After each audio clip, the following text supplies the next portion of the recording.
youth, of old age. Live while alive. You have your correct time to die. So habang buhay pa, dapat mabuhay talaga ng todo-todo. Ecclesiastes 11:9, be cheerful and enjoy life while you are young. Do what you want and find pleasure in what you see. So the admonition is to be cheerful, to be positive, to be light-hearted, to look for what is nice, true, beautiful, enjoyable, delightful in life. This, of course, is an encouragement to enjoy life beginning at youth, to do enjoyable things, and to find pleasure in details of life. And then the verse continues, but don't forget that God will judge you for everything you do. This verse, this line, is often misread as a contradiction to enjoyment. Para bang sinabing, be cheerful, enjoy life, magpakasaya ka, pero matakot ka sa Diyos, uhusgahan ng Diyos ang lahat ng iyong ginagawa. E di parang hindi rin sinabing mag-enjoy ka, kung talagang ibig sabihin nito ay matakot ka dahil uhusgahan ka. So this is often misread as a contradiction to enjoyment, a warning against enjoying too much, and a push for over self-denial and sacrifice. Pero ito ba talaga ang sinasabi ng verse? Para bang yung maraming mga churches magre-retreat sa magandang lugar, may resort, mayroong swimming pool, tapos walang swimming kasi puro dasal. Kasi puro praise and worship at kantahan. Nagpunta pa daw sa lugar na may swimming pool. O kaya magre-retreat pero umagang-umaga pa lang, dasalan na, gabing-gabi na, dasalan pa rin, puyat ang mga tao, hindi na nila ma-enjoy ang ginagawa nila. It's not really a retreat. So, retreat pa talaga yun. So, sinabi pa talaga ng verse na mag-enjoy ka, tapos natakutin ka pala. Earthly life was given by God, tapos tatanggalan tayo ng earthliness. Does it follow? Meron bang sense yung ganong reading of Scripture? But to go on, Ecclesiastes 11:10, kasunod ng sabi, God will judge you for everything you do. Biglang sinabi, rid yourself of all worry and pain, because the wonderful moments of youth quickly disappear. So, idiniin muli na huwag kang masyadong matakot, huwag kang mag-alala, huwag mong isipin yung mga kung anong mga negative things, dahil sandali ka lang bata. Pag bata ka lang, o bata ang yung attitude, doon ka lang nakahanda, nakalinya, na mag-enjoy ng maraming bagay, so huwag mo na munang isipin agad-agad. Huwag mo na munang itanim sa isip mo ang lahat ng mga bagay na nakakatakot, nagbibigay ng hirap ng loob. Kasi bata ka pa, samantalahin mo lang yan. Pagtanda mo, hindi ka nababata muli. So this verse 10 reinforces the commendation for enjoyment, actually. And it reinforces youthful abandon of worry and pain to enjoy life. This verse 10 reinforces the teaching to enjoy life as much as possible. So what is judgment about? Ano yung tinutukoy na judgment ni Solomon? Na remember that for all of these things, God will bring you to judgment. Judgment is not just about bad deeds, but also about good, nice deeds that remain undone. In other words, hindi ka lamang huhusgahan dahil sa ginawa mong mali. So takot na takot ka tuloy magkamali, so wala ka nalang gagawin. Pero husgahan ka rin sa mga bawat magaganda at mabubuting bagay na dapat ay ginawa mo, nalasap mo, na-enjoy mo, tapos hindi mo na-enjoy. Sinayang mo ang pagkakataon, sinayang mo ang kabutihan ng Diyos. Parang dinala ka sa buffet, tapos hindi ka kumain. Niregaluhan ka ng laruan, hindi mo pinaglaruan dahil baka masira sa takot mo magkamali. Ganun ang nangyayari sa buhay ng mga taong sobrang serious sa pagiging reliyoso. Sa takot magkamali, wala nalang ginagawa. Isang malaking pagkakamali yung hindi mo gawin yung tama, yung masarap, yung maganda, dahil regalo yun ng Diyos. Dapat ang taong makalaya sa napakaraming tali na inilagay ng conservatism, ng religiosity, tuloy pumipigil sa atin sa paggawa ng masasarap at magagandang bagay dahil minasama na natin ang pag-enjoy. Parang kung maka-Diyos ka, bawal sumaya, bawal mag-enjoy. Ecclesiastes 12:14, God will judge everything we do, even what is done in secret, whether good or bad. So lahat yun. Hindi lamang ang pagtimbang sa atin ng Diyos, yung may ginawa ka bang mali, kundi may ginawa ka bang masarap, maganda, tama, na inilaan ko para sa'yo, nilikha kita para dyan, nilikha ko ang planeta para dyan, tapos hindi mo ginawa, edi sinayang mo ang gift of life. Solomon is not called the wisest man ever for nothing. Binigyan siya ng Diyos sa superior na karunungan, kaya marapat siyang dinggin. Sa katunayan, kung si Jesus ay nagturo ng kalayaan, ng paglasap at pag-enjoy ng buhay sa New Testament, itinuro ni Jesus, ang counterpart niya sa Old Testament is really Solomon. Pinakamarunong, kaya ang kanyang pagtuturo ay dapat bigyan ng pansin at marami siyang pinalaya ng mga diwa na dati-rati, bago pa siya nangaral, ay itinali ng relihiyon and conservatism yung buhay ng tao para puro pagtitiis, pagdurusa, puro na lang pag-iipon ng points sa langit, pero dito sa lupa, parang wala ng totoong buhay. In denial na, wala nang inisip kundi kabilang buhay, samantalang nandito pa sa lupa. Kung gusto ba naman ng Diyos na sumakabilang buhay ka na, dilalagutin na niya ang hininga. Pero habang hindi pa niya nilalagot, dito ka pa sa lupa, huwag mong kalimutang ikay espiritu at lupa magkasabay. At hindi dapat yun masamain. So the teaching says, enjoy your youth, your strength, your enthusiasm. Do not problematize youthfulness. Hindi problema ang pagiging bata. It's a gift. Enjoy being young. And how will enjoyment happen? By not being too wise, by not being too cautious, and not being too old in attitude. Kaya sabi niyang verse, kalimutan mo yung sobrang pag-iisip. Rid yourself of all worry and pain, because the wonderful moments of youth quickly disappear. Huwag kang masyadong magpaka-mature kung hindi ka pa-mature. Darating din yun. Sandali ka lang maging bata. At huwag sobrang religyoso, sobrang conservative, sobrang extremist ang pagiging spiritual na parang hindi na nakatungtong sa lupa. Ecclesiastes 7:16, do not be over-righteous, neither be over-wise. Why destroy yourself? Can you imagine this wisdom in Scripture that we seldom encounter? Halos sa ikubli ng mga conservative sa mga mananampalataya yan. Sabi ni Solomon, huwag kang masyadong banal. Huwag kang masyadong matalino. Hindi ka mag-e-enjoy sa buhay. Sisirain mo ang iyong sarili. Pag extremist ka, perfectionist, legalistic, hindi ka mag-e-enjoy at walang mag-e-enjoy na kasama ka. Sasakalin mo lahat ng tao, pipigilin mo sila, sisikilin mo sila, nakabaligtaran ng intensyon ng Diyos na lumikha sa atin. So do not be extremely religious or spiritual. In fact, anything extreme is bad. Kahit extreme na kabaitan, extreme na kabutihan, mga extreme, wala nang balance. Ecclesiastes 7:18, whoever fears God will avoid all extremes. Hindi virtue, hindi katangian na maging extremely conservative. Ano ba yung conservative? Ano ba yung mahilig halimbawa sa classical music? Yung classical music ngayon, pop music yun 100 years ago. So kung conservative ka, ayaw mo nung modern, pero yung niyayakap mong conservative idea, nung isinilang yun nung unang panahon, modern din yun nun. Dapat yun naiisip ng tao. The teaching says, old age and physical weakness and death will surely come. Do what you want. Do what you can before you die.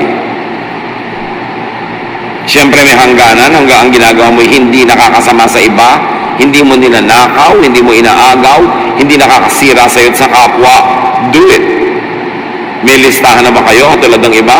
Places to visit before I die, restaurants to visit before I die, food to eat before I die, skills to know and master before I die. Kasi sabi ni Solomon, mamamatay kayong lahat, tayong lahat. Mahirap naman yung kung kailan ka naghihingalo at nag-aagaw buhay, doon ka pa nagsisisi kasi wala ka pang nagawa. Napaka-importante na ang buhay dito sa lupa is not all about just saving and collecting heavenly points in eternity. Hindi kayo nilagay ng Diyos dito sa lupa para wala ka nalang isipin kundi langit. Kasi kung gusto niyang nasa langit ang utak mo, dadalhin ka na niya doon. nandito ka pa, kaya dapat nag-iisip ka pa rin ng pagiging makalupa at hindi mo dapat masamain ng pagiging lupa sapagkat ideya ng Diyos na ang lupang katawan na ito ay samahan ng kanyang espiritu at nabuo ang tao. At napakaiksi ng panahon, sandaling-sandali lang na ang espiritu ng Diyos at ang lupang katawan na ito ay magkasama habang buhay lang ang tao. Pag nalagot ang hininga, hihiwalay na yung espiritu, babalik sa Diyos, ang katawan ay babalik sa lupa. Doon ka na lang magpaka-espiritu, talagang pag-espiritu ka na. Pero habang may lupa pang component ang iyong pagkatao, do not deny that and enjoy that even. So it is about living in full, living a full, enjoyable, pleasurable, earthly life. Do not focus on worry and pain. They are concerns of old age. Kaya may mga taong bata pang edad pero laging iniisip worry and pain, nagmumukhang matanda na sila at tumatanda na nga. Pero may mga matatanda ang edad pero youthful ang attitude, cheerful sa buhay, naghahanap lagi ng fun, ng happiness, ng enjoyment. So nade-delay ang itsura ng pagtanda nila at masigla pa sila sa buhay. Pare-pareho lang buhay pero iba-iba ang quality of life. Do not over-mature prematurely. Do not fast forward old age because you have all the time in the world to be old. Do not rob children of their childhood. Do not rob the youth of their youthfulness. Hindi mga bata gusto mo walang kakibo-kibo na parang matatandang paralyzed. Siyempre mga bata malilikot yan, may konting ingay pero may hangganan, natural, yung hindi na sila nakakabala ng iba. Siyempre mga young people, tawanan, masasaya, tapos pipigilin mo, puro shh, shh, shh. Lalo ang kasama mo, mga manang. Ang bata-bata mo, gustong kilos matanda ka. Wala yun sa lugar. Bakit yung aagahan ng pagtanda? May mga magulang tuwang-tuwa, yung anak nila 11 years old, tapos na ng abugasya. Gusto mo talaga yun? Yung anak mo dapat grade 1 pa lang, grade 10 na ngayon. Alam niyo, anak ko po, na-advance na naman. Siguro, bakit hindi mo patayin ngayon? Dahil mamamatay din yan eh. Advance mo na rin. Hindi mo kaya maging bata. Yung mga iba kasi mga magulang, sobrang gusto ipagyabang yung mga pag-accelerate ng mga anak nila. But don't you know, na pag sobra sila na-accelerate, naaagawan sila ng kamusmusan. Sa halip na simple pala yung pinag-aaralan nila sa school, may mga konting laro, konting tulog. Nagkakalculus na. Gusto niya talaga yun. Anong mapapala niya sa buhay? Kahit matantad na mga diploma yung dingding niya, pero sumaya ba yung tao? Nabuhay ba siya ng buo? O puro na lang yun ang ibig sabihin ng kanyang buhay? God will judge you for how you spent your life. And judgment is also about, did you do good to yourself? Did you enjoy your youth, your life? Kasama yon. Hindi lang laging nagbigay ka ba ng pagkain sa mga gutom? Nag-ayuno ka ba? Naglingkod ka ba sa sangkatauhan? Hindi lang yon, although kasama yon. Pero meron ding, did you do good to yourself? Kasi ang sabi ni Jesus, love others as you love yourself. In other words, with the amount of love you love yourself, then you love others. Huwag mo lang sobrang, sarili mo lang yung love mo, yung iba hindi na. Pero hindi rin yung baligtad na, iba lang ang love mo, tapos sarili mo hindi na. Hindi rin hinihingi sa iyo yun ng Diyos. Kailangan balance. Ecclesiastes 8:15. So I think we should get as much out of life as we possibly can. There's nothing better than to enjoy our food and drink and to have a good time. Then we can make it through this troublesome life that God has given us here on earth. Nakita niyo ang main doctrine nitong si Solomon, the wisest man ever? You've got to enjoy life. Get the most out of life. Pigain mo ang lahat ng mapipiga mong ligaya para maximum ang iyong kasiyahan. Yun ang kalooban ng Diyos na lumikha. Hindi tayo nilikha ng Diyos para gutumin, para parusahan, para pagtiisin at pagdusahin, na siyang misrepresentation ng ginagawa ng maraming conservative people. They paint a wrong picture of God. They make a wrong image of God. A God who is unloving, unkind, unaccepting. A God who is always angry, and a God that has always have to be appeased. But that is not The picture of God that Jesus paints, that is not the picture of God that Solomon paints. Sabi niya, we should get as much out of life as we possibly can. And this is godliness. This is wise accountability. Mananagot ka rin pag hindi mo pinasaya ang buhay mo. Kasi God wants you happy. Ecclesiastes 12:1, keep your Creator in mind while you are young. In years to come, you will be burdened down with troubles and say, I don't enjoy life anymore. Again, may negative reading na naman ng marami dito, yung keep your Creator in mind while you are young. Ibig sabihin, oy, habang bata ka, ha? Huwag mo kakalimutan ng Diyos, galit ang Diyos, pagkagalitin ng Diyos, paparusahan ka niya, magpakatino ka, huwag ka magkakamali. That is not what the verse is saying. Keep your Creator in mind. Creator means designer. God designed you. So while you are young, look at yourself and say, how did God design me? And to be faithful to God, to be obedient to God, I should act and move according to the design. So ang mga young people, they design mga children, playful. And to be faithful to God, they have to be playing, they have to be allowed to play. Mga young people, kung ano man yung character ng young people na natural, yung likas sa kanila, ang ibig sabihin ng obedience to God is to follow the design. Do not contradict it. Mga young people ang hilig-hilig matulog. Hayaang matulog. Basta't nagagawa nila yung mga schoolwork nila, yung mga responsibility nila sa bahay, ayan. Yung mga ibang matatanda naman, killjoy. Pagising nila ng alas 4 ng umaga, gusto nila gising din yung mga young people. Matanda ka na nga, kaya wala ka na itulog. Yung bata gusto pa, tapos pipilitin mo. Baligtad, yung mga children na ayaw matulog pag tanghali, gusto maglaro, pinatutulog. Pagtanda naman, gusto matulog, ayaw patulugin. Mali, lihis ang schedule. May design ng Diyos. Yung obedience to God, hindi lang ibig sabihin obedience to church rules. Hindi lang obedience to religious dogma and policy. Ang obedience to God, Creator, is by moving, living, acting according to how God designed you. So if God designed you as an artist, obvious yun, ang obedience to God, be an artist. Ang design sa iyo ng Diyos is maging administrator ka, mabusisi ka sa mga detalye, then be an administrator. Yun ang supreme obedience to God. Hindi yung gano'ng kahaba ang buhok mo dahil nasa choir ka, gano'ng kahaba ang palda mo, ilang lupi dapat ang kwelyo mo dahil yun ang religious costume. Hindi yun ang tunay na obedience to God. Obedience lang yun to religious policy. Pero yung Diyos na nag-disenyo sa'yo, meron talagang born dancer, may born singer, born musician, yun ang Creator. How will you celebrate life? By obeying God, by being who God designed you to be. And by being who God designed you to be, that's where you can excel, that's where you will be happy, and that's where you can make others happy as well. And your Creator designed and made you to enjoy the gift of life. All you have to do is study your anatomy, study your body, study your senses, and you will know that when God was designing you, He wanted you to enjoy life. Kaya binigyan ka niyang mata, huwag mong ipikit, idilat mo para makita mo ang dapat makita ng mata. Binigyan ka niya ng paa, isayaw mo, ilakad mo, puntahan mo ang dapat puntahan na dinisenyo sa ng Diyos. Kasi kung ayaw ng Diyos na maglalakad ka, di ginawa ka na lang niyang bato. Nandiyan ka na lang sa isang sulok, kaya ka nilagyan ng paa. Kaya ka binigyan ng bibig para magsalita. Hindi yung aping-api ka na sikil ka na, hindi ka pa kumikibo, binigyan ka nga ng bibig. Yun ang obedience to the Creator. Gamitin mo ng tama, sa tama, yung katawan mo na dinisenyo niya.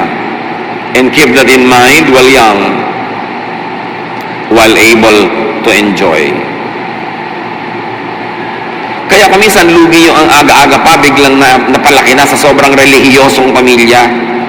Wala nang naranasan. Paglaki tuloy, biglang nagre-rebelde. Ang liit-liit ng utak, ang kitid-kitid ng naiintindihan kasi pinakitid na agad ng conservatism. Nauna na ang isang katermang bawal. Mamamatay din naman lahat ng tao at pag lahat ay nakalibing na, sino ang talagang nag-enjoy ng buhay? Akala kasi ng iba, ang gusto ng Diyos, puro ka lang magtiis dyan, maghirap, magpakasakit. Ganun ba ang Diyos na nakadrawing sa isip natin? Hindi yon ang ipinakilala ni Jesus at hindi yun ang pinapakilala ni Solomon. Dapat habang kaya, lasapin ang ganda ng buhay because time will come when you could no longer enjoy as much. Ibigin mo man, hindi na pwede. Gusto mo mang lumakad, hindi na pwede. Gusto mo man tumingin sa magagandang tanawin, lumalabo na ang iyong mata, hindi na pwede. So, do not be possessed by regrets. Pag tayo matanda na, malapit ng bawian ng buhay, huwag naman tayong puro pagsisisi at panghihinayang sa mga pinalampas na pagkakataon. At kung tayo nandun na ngayon at hindi na maibalik ang buhay, huwag na lang nating pigilan yung iba na magkaroon ng isang buhay na makulay, masaya. Hayaan natin silang mabuhay ng kumpleto. Ecclesiastes 12:2-7. Someday the light of the sun and the moon and the stars will all seem dim to you. Rain clouds will remain over your head. Your body will grow feeble. Your teeth will decay and your eyesight fail. The noisy grinding of grain will be shut out by your deaf ears, but even the song of a bird will keep you awake. Darating daw ang panahon, kung mabiyayaan ka ng mahabang buhay, lalabo ang iyong paningin, hihina ang iyong katawan, masisira at maglalaglagan na iyong mga ngipin, at maaaring mawalan ka pa ng paningin. Yung napakaingay ng mga gulo sa iyong paligid, hindi mo maririnig dahil bingi ka na. Pero yung mumunting hiwani ng ibon, hindi ka makatulog dahil nadidinig mo. Sabi ganun, pag tumanda ka na. You will be afraid to climb up a hill or walk down a road. Your hair will turn as white as almond blossoms. You will feel lifeless and drag along like an old grasshopper. Hindi ito negative, hindi ito nakakalungkot at hindi ka dapat magpalungkot. Sinasabi ang totoo, dapat paghandaan. At kung dumating na, wala ka dapat sukat pagsisihan. Hihina ka, matatakot kang umakyat, matatakot kang bumaba, puputi ang iyong buhok. Tapos ngayon, yung mga young people, wala kang ginawa kundi kontrolin ang buhok nila, anong gagawin nila sa buhok nila, kukulayan ba nila o hindi, pinapakilaban simbahan, pati kulay ng buhok. Darating ang panahon, magiging puti na yan lahat, kahit ano pang gawin mo, wala na rin masyadong saysay. At para ka daw isang matandang tipaklong na nangihina na, kinakagat na ng mga langgam, gumagapang, at tapos na ang iyong buhay. These are signs of old age, approaching the end of earthly life. And it should not make us feel bad about death. It should only prepare us to that inevitable reality. Huwag mag-aksaya ng sandali. Huwag killjoy ng mga bata, mga kabataan, ng mga middle age. Let them be who they are at that moment of their life. Then earthly life ends. We each go to our eternal home sa pagpapatuloy ng Ecclesiastes, and the streets are filled with those who mourn. Paglalamayan ka rin, ibuburol ka rin, ililibing. Kung marami kang pinakisamahan, marami makikipaglibing sa'yo. Maraming tititig sa iyong mukha at sasabihin din nilang, para lang siyang natutulog. Kung gaano mo karaming beses sasabi yun sa iba, masasabi rin tungkol sa iyo. Kung minsan man gusto mo lamang pasayahin yung namatayan, pero meron man namang natutulog na nakamarong Tagalog. Kung sana nakapajama, may yakap na unan doon sa atawal mo, ay para lang natutulog. Darating at darating. The silver cord snaps, the golden bowl breaks, the water pitcher is smashed, and the pulley at the well is shattered. All pictures of death.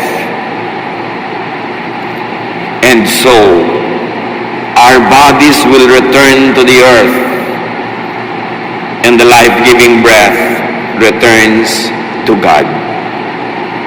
Yun ang konsolasyon mo. You return to God. Huwag kang sumama dun sa body na pupunta sa earth, kakainin ng mga bulate, ng mga mikrobyo, matutunaw. Kasi pag isinama mo dun ang emosyon mo, malulungkot ka sa kamatayan. Doon ka sumama sa espiritu na babalik sa Diyos, iwan mo yung katawan sa lupa. Kaya tayo nalulungkot pag may inililibing, ang iniisip natin, ang inililibing yung tao, yung katawan lang niya yun, yung espiritu, bumalik sa Diyos. So, ang ipagluksa mo yung katawan, pero espiritu, ipagbunyi mo na bumalik sa Diyos. So, lalo ko ikay nararamdaman na, malabo na yung mata, kung ano na nangyayari sa internal organ mo, may pain, mayroong mga sakit. Nakabubuti pa nga na malagot na yung hininga para yung pagdurusa ay matapos na at yung bulok na katawan na naghihirap ay bumalik na sa lupa para yung espiritu mo makalaya na at bumalik na sa Diyos. Kaya hindi yun negative. Pero ito ang point, mga kapatid. Kanino bang ideya na ang espiritu ng Diyos ay sumama sa lupa at magkaroon ng tao? Di ba ideya ng Diyos? Hiningahan niya yung lupa, nagkaroon ng hininga, naging living person. In other words, it is God's idea that His Spirit and flesh and soil and the ground and the dust will come together and create one living person. Ikaw yon, ako yon, tayo yon, mga kapatid. Therefore, magandang ideya ang lupa. Ang katawang lupa ay maganda kasi Diyos ang nagbigay nun. Dinamitan niya ng katawang lupa yung kanyang espiritu. Huwag nating masamain ang katawang lupa, huwag nating masamain ang pagiging lupa, at huwag nating masamain ang mga kagustuhan ng katawang lupang ito kasi Diyos ang lumikha ng katawang lupa. At yun naman mga kagustuhan niya na sandali lang habang magkasama pa lang yung espiritu at yung lupa. Pero pag humiwalay ng espiritu sa kamatayan, di tapos na rin ang mga kagustuhan ng laman, kagustuhan ng katawan. So habang magkasama pa yon, huwag mong ignorin. Do not demonize and do not trivialize the needs, the wants, the desires, the happiness, the pleasures of the flesh. Because it is God who gave you the senses. So, ideya din niya yan. Minasama lang ng mga religions later on, pinasama nila yung katawan. Sandali lang magkapisan ang katawan at ang espiritu. Samantalahin, nangyayari lang yon habang tayo'y buhay. Then people grow old and die.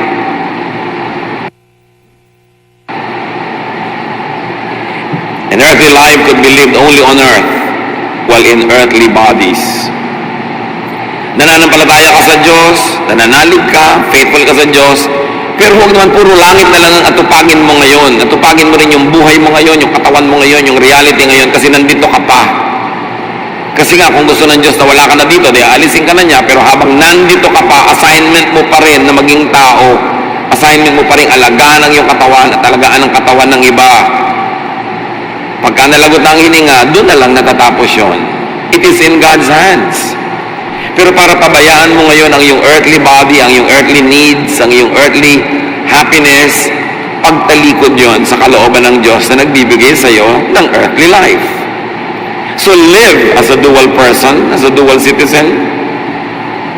Yan ang tunay na dual citizenship. Earthly and heavenly citizenship. Live as a body and a spirit. Because right now, you are. Do not demonize the earthly body. Tulad ng ginagawa ng maraming religious conservatives. Pinapahirapan yung katawan, sinasaktan, tinutusok, ginugutom, inuuhaw, dahil akala mo, paparusahan nila dapat yung katawan nila para matuwa ang Diyos. No, your body is a temple of the Holy Spirit. Whoever destroys God's temple, him also God will destroy. Your body should be taken care of. Huwag pag-awayin ang katawan at ang espiritu. Gawain yan ng maraming relihiyosong hindi nauunawa ang kabutihan at kagandahang loob ng Diyos. Why is there a usual condemnation of earthliness? Bakit ba minamasama ng maraming religious conservative ang pagiging makalupa? Well, history will tell us. And this idea does not come from God, not from Jesus, not from Solomon, but from conservative elements of both Christianity and Judaism. Christianity, and to some extent Judaism, were both influenced by a spiritual phenomenon of the first century known as Gnosticism. It is from the Greek word gnosis, meaning knowledge. Nung panahon ni Jesus, and some 100 years before Him, and after Him, ang usong philosophy sa part na yun ng mundo, Greek philosophy. At ang Judaism at Christianity ay hindi nakaligtas sa influence ng Greek philosophy. At yung Gnosticism, it's a school of thought, it's a way of thinking, naka-influence sa mga early practitioners of Christianity and the later and latter practitioners of Judaism. Now, Gnosticism drew its core doctrine from Plato's dualistic contrast of the invisible world of ideas and the visible world of matter. Saan kumuha yung Gnosticism ng kanyang espiritu, ng kanyang kaluluwa? Doon sa paghahati ni Plato sa katotohanan between the visible and the invisible. Sa kanya, ang katotohanan ay dalawa. Yung invisible, yung mga thoughts, mga dreams, mga ideas. Yung espiritu, invisible yon. At lahat ng visible, yung baso, yung plato, yung katawan mo, yung buhok, yung halaman, visible. And Plato's dualism created in Gnosticism a doctrine that equated matter with evil and spirit with good. Kay Plato, ang lahat ng bagay na nakikita, nahihipo, may timbang, nahahawakan, matter, masama. At ang mabuti lang ay yung spiritual things, hindi nakikita, hindi nahihipo, hindi nahahawakan. Minasama niya ang lahat ng bagay na physical. At doon ang galing ang ideya na minamasama ang katawan kasi physical. Minamasama ang mga gusto ng katawan, ang mga gustong ginhawa, gustong sarap, minamasama. It's not from God, it's not from Jesus, it's not from Solomon, it's from Plato. Kaya lang nakahawa sa maging mga leaders and teachers of Judaism and even of Christianity. Out of this equation came two opposite modes of conduct. Dalawang uri ng tao at behavior ang naging bunga ng ganitong dalawang pananaw. Asceticism, the suppression of bodily passions because of their connection with evil matter. Yung naniniwala na ang banal lang yung mga spiritual na bagay at masama ang lahat ng bagay na physical, sila yung naging mga ascetics. Sila yung mga hindi umiinom, hindi kumakain, hindi nagsusuklay, hindi naliligo, hindi nagpa-party, hindi nagsasaya, kasi sa kanila lahat ng bagay na yun ay masama. At maraming naging ganon, yun yung mga nagkulong sa mga monasteryo, yung mga tumalikod sa sanlibutan, yung mga tumalikod sa lahat ng mga bagay na masasarap at magaganda, hindi lang sa Christianity, hindi lang sa Judaism, kahit sa Buddhism, kahit sa mga iba't ibang Eastern religions, may mga ganong practitioners, ascetics. At kahit sa mga paligid natin, mayroong pinaparusahan ng sarili nila, hinahampas, ipinapako, lumulod sa asin, sa bato, sa bubog, dahil masama ang katawan, dapat parusahan. Asceticism yun. It's a branch of Platonic philosophy. And extreme naman yung kabilang grupo na ayaw ng asceticism, sila yung nag-embrace sa libertinism or sensualism, the indulgence of bodily passions. Yun namang exaggerated na wala nang hangganan, lahat ng pwedeng kainin, lulunin, enjoyin ay ginawa na, makasama man sa kanila o makasama sa iba, ginagawa nila dahil iniisip nila, matter is only short-lived, sandali lang ang buhay, itodo na. Dalawang extreme, parehong hindi mabuti. Dahil ang mga anak ng Diyos dapat balance ang pananaw. It resulted to the condemnation of earthliness and glorification of spirituality. At ngayon, malaking porsyento ng mga Kristiyano, ganitong pananaw. Anything that is earthly is bad, only spiritual is good. Kaya walang iniisip kundi langit, puro pagtitiis, pagdurusa sa lupa, suspension of all pleasures, suspension of all delight and happiness, at sa langit na lang babawi. It is not from Jesus. That concept is Greek. A truly enlightened and God-respecting person will harmonize both the body and the spirit, not put them at war against each other. Maraming Christian theologians, ascetic ang point of view. Dapat nanunuri kayo pag may binabasa kayong Christian theologian, Christian teacher, Christian preacher, titingnan nyo, ay, ascetic yata ang point of view niya. Puro parusa sa katawan, puro pagdirusa, puro pagtitiis. Jesus, for example, did not deny and condemn the body. Jesus did not condemn earthly appetites. Ang tawag nga sa kanya ng mga ascetic, ng mga conservative, glutton and a drunkard. Ngasiba daw, matakaw, at palainom. Sa kanilang pananaw at panukat, si Jesus sobrang matakaw. Kasi nga laging kumakain, hindi nag-aayuno, kasi ascetic sila eh. Si Jesus was not. But Jesus was not practicing libertinism or sensualism as well. May balance siya. Pero lahat ng innocent fun, happiness, enjoyment, pleasure that does not cause you to harm others or to harm yourself is fine. Dapat naintindihan natin kung saan nagagaling ganito mga points of view. Ecclesiastes 12:9-12, I was a wise teacher with much understanding. Dinidiin niya, ako matalino dito ha, so kasi sa akin kayo makinig. I was a wise teacher with much understanding, and I collected a number of proverbs that I had carefully studied. Then I tried to explain these things in the best and most accurate way. Words of wisdom are like the stick of a farmer uses to make animals move. These sayings come from God, our only shepherd, and they are like nails that fasten things together. Sinasabi ni Solomon, itong aking kinolekta mga salawikain, inayos, tinipon, at ipinaliwanag ko sa pinakamalinaw na paraang kaya ko, itong mga salitang ito'y galing sa Diyos. In other words, napakahalaga ng mga problems ni Solomon, maring mas mahalaga pa sa maraming mga doktrina na itinutulang kung sino-sinong religious teacher ng kanyang panahon. Sabi niya, ito'y galing sa Diyos, ang kaisa-isa nating tunay na pastol. Proverbs, common wisdom, when filtered through wise assessment and examination, will prove to be wisdom coming from God Himself. At anong sabi niya tungkol sa maraming ideya, maraming katuruan, maraming doktrina? Verse 12, my child, I warn you to stay away from any teachings except these. There is no end to books, and too much study will wear you out. Yung binabalaan kita, anak, lumayo ka sa napakarami mga doktrina, napakarami mga turo, napakarami mga bawal, liban sa makikita mo dito sa mga proverbs na ito. Ito ang mga salita ng Diyos para sa iyo.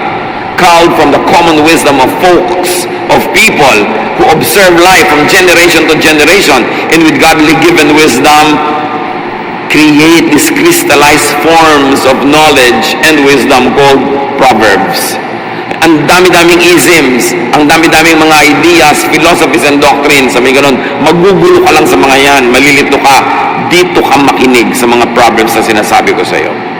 Sabi niya, walang katapusan ng paglimbag ng mga libro at ang sobrang pag-aaral, magagasgas ka lang, mapapagod ka lang. Sa dinami-rami ng pinag-aaralan mo at kung ano-ano, natututo ka lang na maging judgmental, maging self-righteous, maging mayabang, sabi ganun, umiwas ka sa mga yan. Solomon says, these proverbs are all that really matter. And these are proverbs that set free from needless imprisonment. These are proverbs that make you enjoy life to the fullest and maximize your godliness and spirituality while honoring your earthly existence. So for the meaning and conduct of life, sabi ni Solomon, do not overstudy. Do not overthink. Do not over-spiritualize. Do not over-theologize. At hindi ba ganyan na nangyayari sa mga taong sobrang mag-aaral? Ang ending, bangayan. Awayan ang awayan. Kung ang baptism ba ay immersion, sprinkling, o pouring. Awayan ang awayan kung gaano kahaba ang damit dapat ng babae, ang buhok. Awayan ang awayan kung ano dapat ang kakainin sa Lord's Supper, gaano karaming harina ang ilalagay doon, may levadura ba o wala. Awayan ang awayan kung ang music ba dapat ay modern o makaluma. Sabi ganun, don't overthink. Hindi yan ang mga bagay na talagang mahalaga sa buhay. Religious doctrines lamang yan. Sabi, the true wisdom of God comes from these proverbs. Observe them and you will have a life that is full. And do not be overly correct. Diba? Don't be overly righteous. Kung old na, sabihin ng iba, paano yan? Matanda na ako, paano ko ibabalik ang lahat? Well, continue to be alive, continue to be full of life, and as much as possible, be youthful in attitude. Hindi naman talaga sa edad lang nakukuha yan. Ecclesiastes 12:13 to 14. Everything you were taught can be put into a few words. Sabi niya, ang dami-daming doktrina, ang daming katuruan, ito lang ang tandaan nyo. Respect and obey God. This is what life is all about. God will judge you and judge everything we do, even what is done in secret, whether good or bad. So, panakot ba ito? Sasabihin sa'yo, enjoy life, tapos fear God? Ang sinasabi niya, you know, real respect for God is this: to do good and not to do bad, both of them. To think of heaven and to think of earth. To gather for yourselves treasures in heaven, but don't be poor here on earth. To also be rich, full of life here on earth. here and there, both could be heaven to you. Kaya ang tao, pagka hindi makalaya ang kanyang isip, na-oppress siya lagi ng guilt, na-oppress siya lagi ng mga feeling of imperfection, feeling na of inadequacy, meron kang hell na bit sa buhay mo wherever you go. Kasi mabigat dalhin yan. So hell or heaven, while they are there in eternity, can also be in your life right now, depending on your attitude. Gipit, ilang na ilang, sakal na sakal. Huwag ka na maghintay ng hell in the next life dahil yun na ang advance payment. Dapat suriin. Judgment is really how you benefit from and enjoy life now and in the next life. So balansehin ang pananaw, huwag lang lagi yung future. Do not get confused with and by many doctrines, according to Solomon. Stick to the most basic lesson, respect and obey God. And this teaching should be applied and connected to youth, to old age, to life. So respects God's design of the body, of the mind, of the seasons, of time. Lahat yan nilikha ng Diyos. Kailangan katugma ka sa galaw, sa kilos, sa rhythm. Hindi baligtad kasi saliwa, asiwa, mali, mahirap. Ecclesiastes 3:1, everything on earth has its own time and its own season. So yung panahon mo, kapatid, huwag mong i-impose sa iba. Ano ba, panahon mo ng pagmumuni-muni, siya panahon ng pag-iingay, magmuni-muni ka, hayaan mo siya mag-ingay, lumayo-layo ka. Panahon mo halimbawa ng pagtitipid, siya panahon niya ng shopping, huwag mo siyang pigilin dahil panahon niya ng shopping. Ikaw, magtipid ka, panahon mo yun eh. May kanya-kanya tayong panahon. May panahon ng lungkot, malungkot ka. Matatapos din yan. May panahon ng saya, magsaya ka dahil mawawala rin yan. Kung anong nandyan, doon ka sumakay para hindi ka mahirapan. Huwag kang lumangoy ng laban sa agos. Umaagos ang buhay and God is the author and the creator of life. It is also human to go through all types of feelings and emotions at times. May panahon na nai-inlove ang tao. Siyempre, pag nai-inlove, hindi masyadong wise. Meron naman ang panahon ang wise-wise mo, ibig sabihin wala kang love nun. Meron ba namang wise na may love ka sabay? Oh, bihira yun, himala yun. Galit na galit ka sa nai-inlove. Hindi ka na matalino. Siyempre, in love siya, medyo nabubulagan. Panahon niya yun eh. Dahil kung lagi ka namang dilat, mulat at matalino, hindi ka na may in love. Wala ka nang mamamahal. Kailangan medyo magbulag-bulagan ka talaga para ma-in love ka. May panahon ng katalinuhan, may panahon din ng kakulangan nun. Lahat yan kasama sa totoong buhay. Do not deny, bypass, and demonize, and do not even idealize time. Time happens whether you like it or not, so you better like it. Huwag labanan. May oras talaga para sa lahat ng bagay, sa bawat bagay. Kailangan lang makiramdam. Sensitive ka. Ano bang oras ngayon? Ay, oras sa para kumain. Hindi kumain ka. Ano bang oras ngayon? Oras para matulog. Kung baligta rin. Kasi mahihirapan ang iyong buhay.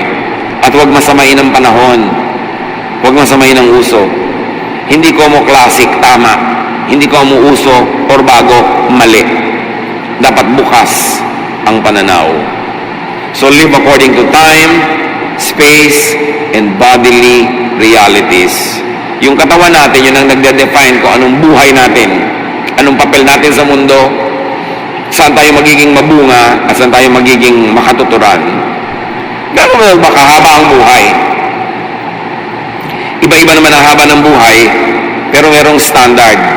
Psalm 90, verse 10. We can expect 70 years, or maybe 80, if we are healthy. But even our best years bring trouble and sorrow. Suddenly, our time is up, and we disappear. Yun ang katotohanan. Hindi dapat katakutan o ikalungkot. Dapat paghandaan. Sabi, pwede mong asahan na baka mabuhay ka ng 70. O kung malusog ka, baka maka-80 ka. Ay ganon. Yung iba naman, sobrang bonus na. 150 na, buhay pa. Diba? So, Iba-iba. Pero sabi, normal standard, 70 to 80. Pero kahit na sa healthy and healthful years mo, may problema ka pa rin. May lungkot ka pa rin. So yung ganun, life has always trouble and sorrow. So ang lesson, whenever you can, enjoy. Because you cannot always enjoy even if you want to. Pag may pagkakataon, magsaya. Huwag mag-killjoy. Pag may masaya, huwag mong palungkutin. Hayaan mo sila magsaya. Kasi malay mo, ngayon lang sila sumaya, 3 taon na pala silang malungkot, tapos pipigilin mo pa ngayon. Samantalahin ang pagkakataon, kasi maraming hirap, hapdi ang buhay. Ang buhay may expiry. May nakalagay na best before whatever. While on earth, live your earthly life to the fullest. While in the body, be and get physical. Delay old age because you have all the time in the world to be old. And even eternity, heaven can wait. Nasa lupa ka pa, maging totoo ka at mabuhay ka bilang isang taong nasa lupa pa. Sabi ni Solomon, Proverbs give you the best philosophy and the best theology. You better believe him. God gave him the highest, the noblest, the best level of intelligence and wisdom. Ngayon mga kapatid, hindi lang yun ang point.